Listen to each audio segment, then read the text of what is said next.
Vamos a hablar ahora sobre otro tema, Mávila, porque tenemos una invitada de lujo, y es una abogada de origen salvadoreño, basada en los Estados Unidos, en New Jersey, donde actúa para ayudar legalmente a quienes puedan ser deportados sin que se respeten sus derechos. La doctora Ingrid Echevarría, abogada de inmigración y familias extranjeras, asesora de GLACO, está con nosotros. Ella emigró, como dices tú bien, Fernando, a los Estados Unidos cuando tenía 12 años.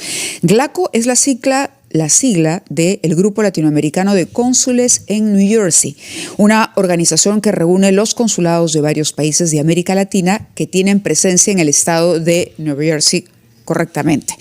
Doctora, cuéntenos, por favor, ¿cuál es la situación en este momento, sobre todo haciendo una mirada panorámica de la situación de los inmigrantes, cuando sabemos se han endurecido desde el inicio del gobierno de Donald Trump las medidas y las expulsiones del país?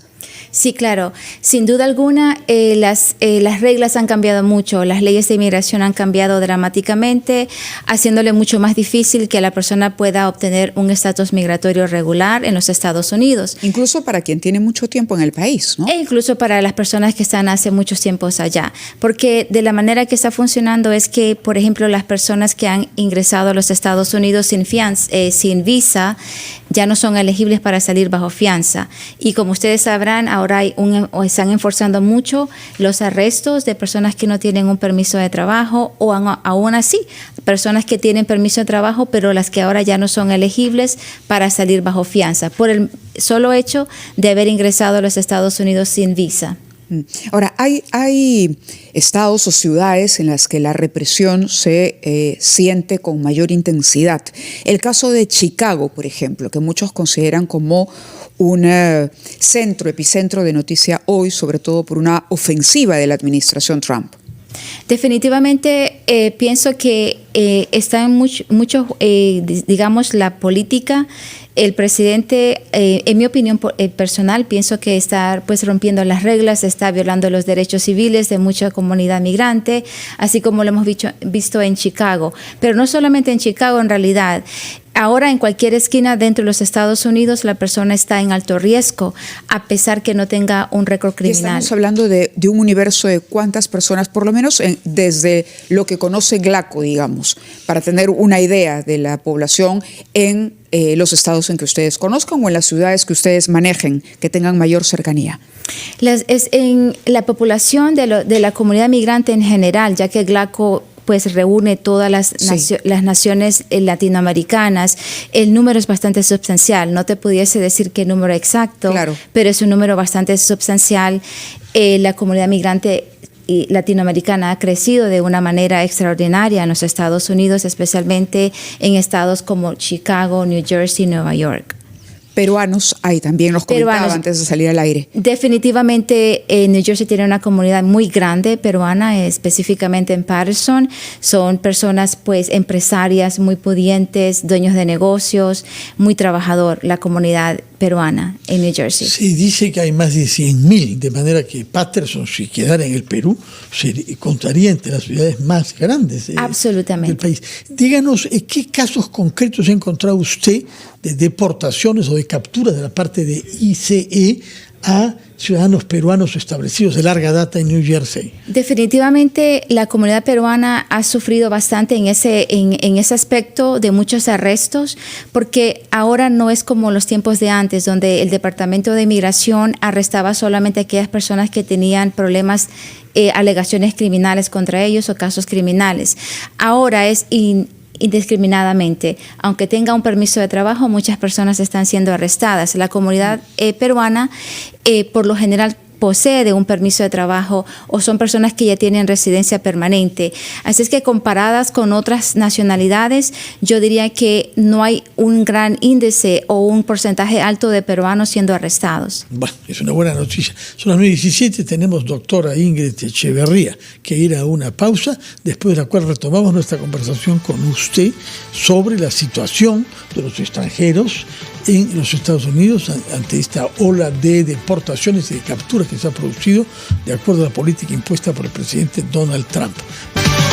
Son de las 9:23 de la mañana. Estamos conversando con la doctora Ingrid Echeverría, abogada de inmigración y familias extranjeras. Ella es asesora de GLACO, y GLACO es el grupo latinoamericano de cónsules que funciona o tiene su sede principal en New Jersey. Y le habíamos dejado como una pregunta planteada antes y una preocupación, sobre todo en el caso de las familias que son separadas al momento en que se producen las deportaciones o las redadas. ¿Qué posibilidades legales existen o recursos? Y si no los hay, también cuéntenos cuál es la situación. ¿Qué pasa, por ejemplo? ¿Se puede apelar una detención? ¿Se puede apelar una deportación cuando una persona tiene la posibilidad de demostrar que en principio tiene arraigo de pronto, o esa posibilidad cada vez es más reducida? La posibilidad es cada vez más reducida, más sin embargo, no todas las personas que son arrestadas son deportadas. Ajá. Muchas de estas personas ya tienen mucho tiempo en los Estados Unidos, tienen hijos nacidos en los Estados Unidos o están casados con residentes o ciudadanos.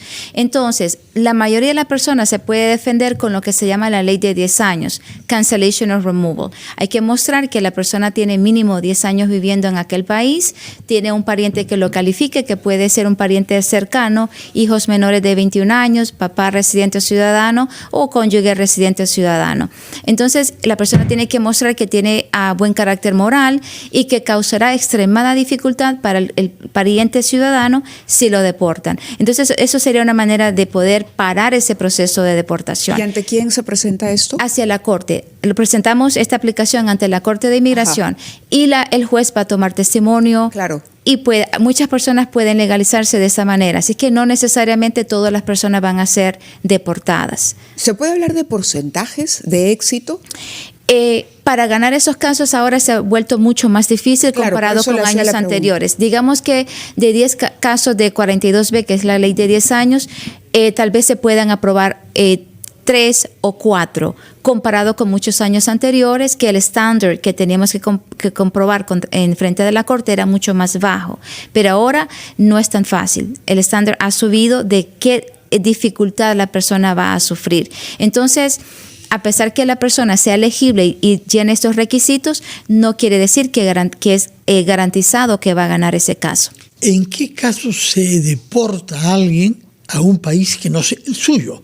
Hemos visto sobre todo con venezolanos, no sé si hay otras nacionalidades que aparecen en Sudán, país en guerra, sí, en África, u otros países donde no se habla castellano. Sí. ¿Cuál es el criterio para deportar a alguien enviándolo a un país que no tiene nada que ver con el suyo de origen? Lamentablemente esa es una nueva práctica que los Estados Unidos está usando para algunos nacionales, específicamente, por ejemplo, Venezuela, donde son países que la persona no puede regresar porque supuestamente va a sufrir una tortura o persecución. Entonces, lo que está pasando con estas personas que están siendo enviadas a un tercer país, el abogado de inmediato pone un amparo en la Corte Federal, lo que se llama un habeas corpus, por ejemplo, para parar esa práctica.